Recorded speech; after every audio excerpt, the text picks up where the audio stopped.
ভাগে কোরবানি দেওয়া যাবে কিনা, 7 ভাগের নিচে হলে কোনো সমস্যা আছে কিনা গরুতে। একটা গরুতে ধরেন 5 জন মিলে দিলেন, 4 জন মিলে দিলেন, 3 জন মিলে দিলেন, 6 জন মিলে দিলেন, 7-এর নিচে হলো, এটা কি যথেষ্ট হবে না কোনো সমস্যা আছে?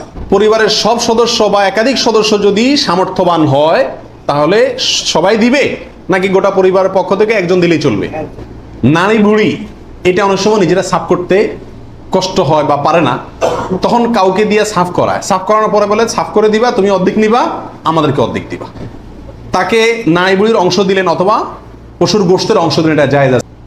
এটা একটা গুরুত্বপূর্ণ প্রশ্ন আজকালকার যুগে, কারণ কোন কোন ওলামা একরাম বলছেন ভাগে কোরবানি দেওয়া যাবে না, বরং গরু হোক আর ওঁট হোক, যত বড় পশুই হোক, দিলে একজনের পক্ষ থেকে দিতে হবে, 7 ব্যক্তির পক্ষ থেকে যথেষ্ট হবে। এই যে কথা প্রচলিত আছে, এটাকে অনেক কোন কোন ওলামা একরাম কি করছেন, অস্বীকার করছেন। আসলে সঠিক কোনটা এ ব্যাপারে আগেই বলেছি যে একাডেমিক আলোচনা খুব বেশি লম্বাচড়া করার ইচ্ছা নাই এবং সুযোগও নেই। শুধু সংক্ষেপে এটুকু বলবো, সব যুগেই সবচাইতে বেশি সংখ্যক ওলামাদের মতে, বলা যায় প্রায় সবার মতে, সমস্ত ওলামা একরামের মতেই বলা যেতে পারে প্রায়, গরুর ক্ষেত্রে একটা গরু 7 জন ব্যক্তির পক্ষ থেকে কি হবে, কোরবানির জন্য যথেষ্ট হবে। এক্ষেত্রে বিচ্ছিন্নভাবে যে 2-1 জন আলেম বলছেন যে গরু হোক আর ওঁট হোক একজন থেকে হবে, 7 জন থেকে হবে না, তাদের যুক্তিগুলা খুবই ঠুনকো এবং খুবই দুর্বল। নবী আলাইহিস সালাম যে সফরে একাধিক ব্যক্তিকে কোরবানিতে অংশগ্রহণের সুযোগ দিয়েছিলেন, তারা বলেন যে এটা সফরের জন্য নির্দিষ্ট, অথচ নবী আলাইহিস সালাম সেটা নির্দিষ্ট করেন নাই, এটা ওনারা নির্দিষ্ট করছেন। নবী আলাইহিস সালামের কোনো নির্দেশ সফরে হোক, হাজারে হোক, সফরের বাইরে হোক, যে কোনো নির্দেশ সাধারণত ব্যাপকভাবেই সবার জন্য সব সময়ের জন্য প্রযোজ্য হয়, যদি কোরআন এবং সুন্নাহর কোনো বর্ণনা দ্বারা নবী আলাইহিস সালাম নিজে ওইটাকে নির্দিষ্ট না করে দেন। তিনি সফরে যদি কোনো নির্দেশ করেন, ওই সফরের বাইরের জন্য সেটা কার্যকর হবে কি হবে না?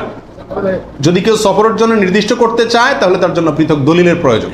বিধায় এটাই হলো বেশিরভাগ ওলামা একরামের মত। বিচ্ছিন্নভাবে কোনো আলেমের মত থাকতে পারে, কিন্তু সে 1-2 জন আলেমের কথা না শুনে সংখ্যাগরিষ্ঠ ওলামা একরামের মতের উপর আমল করবেন।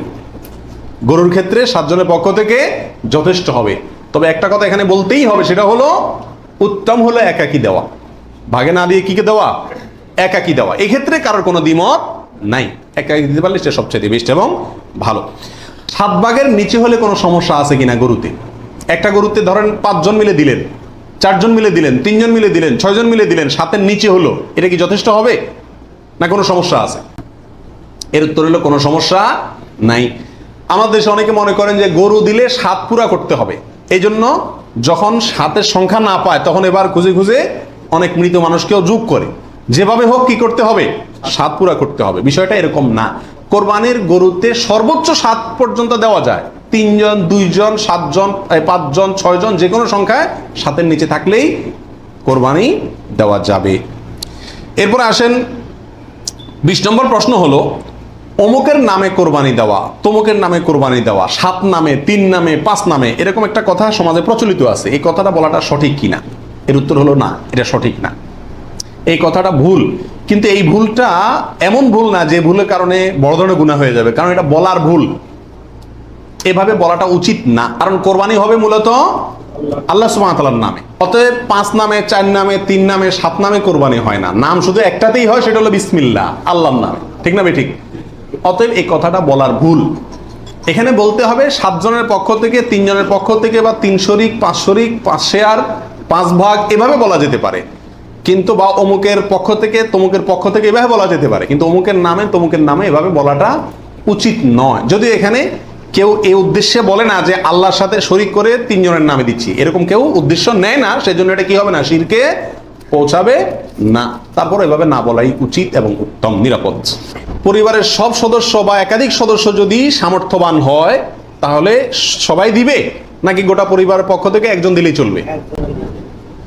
নবী আলাইহিস সালাম থেকে এক্ষেত্রে একটা হাদিস বর্ণিত হয়েছে, যেটা একটু আগে আপনাদেরকে শুরুতে আমি শুনেছি, মুসনাদ আহমদে বর্ণিত হয়েছে এবং আরো অনেক হাদিসের কিতাবে কাছাকাছি হাদিস বর্ণিত হয়েছে। নবী আলাইহিস সালাম বলেছেন যে প্রত্যেক পরিবারের উপরে একটি কোরবানি জরুরি, প্রত্যেক পরিবারের উপরে উযহিয়াতুন, একটি কোরবানি জরুরি, আলা কুল্লি আহলি বাইতিন, এই ধরনের শব্দ তিনি ব্যবহার করেছেন, প্রত্যেক পরিবারের উপরে। এই হাদিস থেকে বোঝা যায় কোরবানি এটা এক পরিবারে একাধিক সদস্য যদি হয় সামর্থ্যবান, তথাপি যিনি মূল কর্তা তিনি দিলেন, তাহলে সবার পক্ষ থেকে হয়ে যাবে। এর বিপরীতে ওলামা ইকরামের আরেকটি মত আছে, যেটা ইমাম আবু হানিফা রাহিমাহুল্লাহর মত, সেটা হলো কোরবানি পরিবারের একাধিক সদস্য যদি সবাই যদি সামর্থ্যবান হয় তাহলে প্রত্যেকের পক্ষ থেকে দিতে হবে। ওনার যুক্তি, উনি বলেন নবী সাল্লাল্লাহু আলাইহি ওয়াসাল্লামের ওই হাদিস, যে হাদিসে তিনি বলেছেন যার সামর্থ্য আছে আর কোরবানি দেয় না সেজন্য ঈদগাহে না আসে। এখানে যার সামর্থ্য আছে প্রত্যেক ব্যক্তিকেই শামিল করে এই নির্দেশনা। বিষয়টা গবেষণামূলক, উভয় পক্ষেরই দলিল এবং যুক্তি আছে। তো এক্ষেত্রে সতর্কতামূলক মত যদি অবলম্বন করি আমরা, তাহলে প্রত্যেকেরই যার যার সামর্থ্য আছে তার পক্ষ থেকে করা যেতে পারে, এবং করলে সমস্যা হবে এটা কারোর মতেই নাই। নারী বুড়ি এটা অনেক সময় নিজেরা সাফ করতে কষ্ট হয় বা পারে না, তখন কাউকে দিয়ে সাফ করায়, সাফ করানোর পরে বলে সাফ করে দিবা, তুমি অর্ধেক নিবা, আমাদেরকে অর্ধেক দিবা। এরকম হয় কি হয় না? তাকে নারী বুড়ির অংশ দিলেন অথবা পশুর গোশতের অংশ দিলেন, এটা জায়েজ আছে কিনা। প্রাসঙ্গিকভাবে আরেকটি কথা প্রশ্ন চলে আসে, সেটা হলো যে কসাই যখন পশুকে বানায়, তো বানানোর পরে তাকে টাকার সাথে কিছু গোশত দেওয়া হয়, এবং অনেক সময় দেখা যায় যে বানানোর যে বাজার রেট, তার যে মজুরি, এটা তাইতে অনেক কমে রাজি হয়ে যায় কসাইরা। কেন?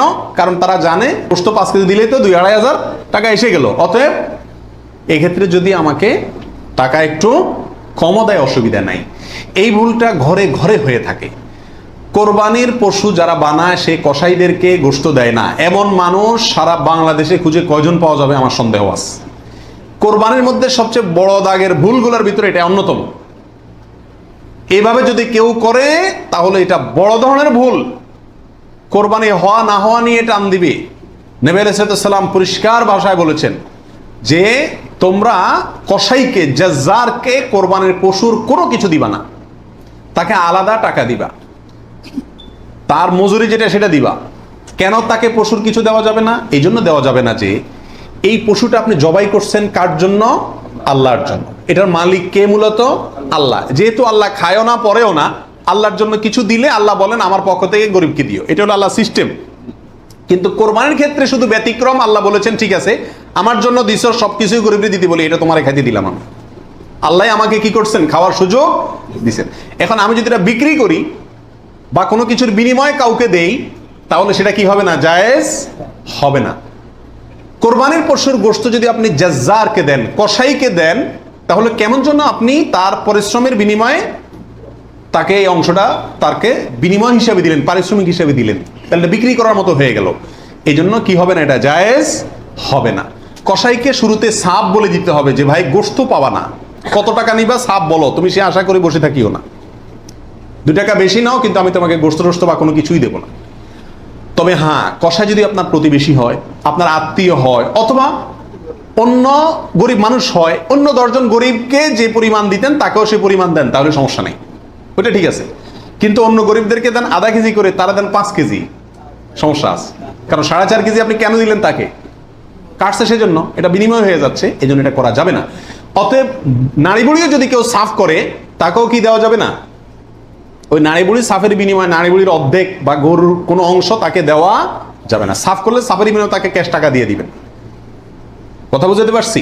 নারী বুড়ি যদি দিতে হয় তাহলে গরিব মানুষ হিসাবে দিলেন, সেটা ভিন্ন কথা, কিন্তু এজ এ তার কাজ পারিশ্রমিক হিসাবে কি করতে পারবেন না? দিতে পারবেন না। এটা বড় ভুলের ভিতরে একটা, এবং এটা প্রচুর পরিমাণে মানুষকে সচেতন করা দরকার ব্যাপারে।